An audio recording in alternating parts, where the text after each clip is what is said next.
150 pack of 3ൽ വരുന്ന ഒരു 3 rose plant ഫ്ലിപ്കാർട്ടിൽ നിന്ന് ഞാൻ വാങ്ങിയതായിട്ടുള്ളത് മുന്നേ ഒരു വീഡിയോയിൽ പറഞ്ഞിരുന്നു. പിന്നെ അതിൻ്റെ അപ്ഡേറ്റ്സും കാര്യങ്ങളും അത് നടുന്ന വീഡിയോസ് ഒന്നും തന്നെ ഞാൻ ഇട്ടിരുന്നില്ല. കാരണം പിന്നെ ഞാൻ ആ വഴിക്ക് തിരിഞ്ഞു നോക്കിയിട്ടില്ല. ജസ്റ്റ് വെള്ളം ഒഴിക്കാനൊക്കെ ആയിട്ട് ഒന്ന് പോകുന്നല്ലാതെ ആ ചെടി ഞാൻ പിന്നെ നട്ടിട്ടേ ഉണ്ടായിരുന്നില്ല കേട്ടോ. അപ്പോൾ ആ പ്ലാന്റാണ് ഈ ഇരിക്കുന്നത്. ഈ ഒരു കവറിലാട്ടോ അവർ കൊറിയർ അയച്ചിരുന്നത്. 2 ചെടി നല്ല ഹെൽത്തി ആയിരുന്നു. ഒരെണ്ണം ചെറുതായിട്ടൊക്കെ ഒന്ന് ഉണങ്ങി തുടങ്ങിയിട്ടുണ്ടായിരുന്നു. ഇലകളൊക്കെ മൊത്തം പോയിട്ടുണ്ടായിരുന്നു. അപ്പോൾ ഞാനത് അന്ന് തൊട്ട് ഒരു ബക്കറ്റിൽ വെള്ളമൊക്കെ ഇട്ട് ഇതുവരെ വെച്ചിരുന്നത് കൊണ്ട് അത് അത്യാവശ്യം വളർന്ന് പന്തലിച്ച് വന്നിട്ടുണ്ട് കേട്ടോ.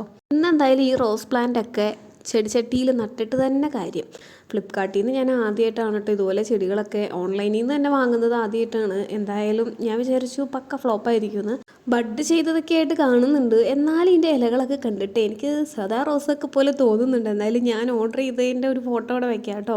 ഇനിയിപ്പോൾ ഫ്ലവറൊക്കെ ആയി വരുന്നത് വരെ നമുക്ക് വെയിറ്റ് ചെയ്യാം. അല്ലാതെ ഇപ്പോൾ എന്താ ചെയ്യുക? ആ കണ്ടോ ബഡ് ചെയ്തേക്കുന്നതൊക്കെ കാണാൻ പറ്റുന്നില്ലേ? അപ്പോൾ ഞാൻ ആവശ്യമില്ലാത്ത പീസുകളൊക്കെ കട്ട് ചെയ്ത് ചട്ടിയിലൊക്കെ നല്ലപോലെ മണ്ണൊക്കെ നിറച്ച് സംഭവം നട്ടു കൊടുത്തിട്ടുണ്ട് കേട്ടോ. അടുക്കളയിൽ നിന്നുള്ള പച്ചക്കറിയുടെ വേസ്റ്റുകളും ഒക്കെ ഞാനിങ്ങനെ വളമാക്കി എടുത്ത് ചെടിയിൽ ആക്കലുണ്ട്. അപ്പോൾ അതും ചാണകപ്പൊടിയാണ് അധികമായിട്ട് ഞാൻ യൂസ് ചെയ്യുന്നത്. അല്ലാതെ പുറത്തുനിന്ന് വാങ്ങിയേക്കുന്ന വളമോ കാര്യങ്ങളോ അങ്ങനെയൊന്നും നമ്മൾ ഇതുവരെ ചെടിക്ക് യൂസ് ചെയ്തിട്ടില്ല കേട്ടോ.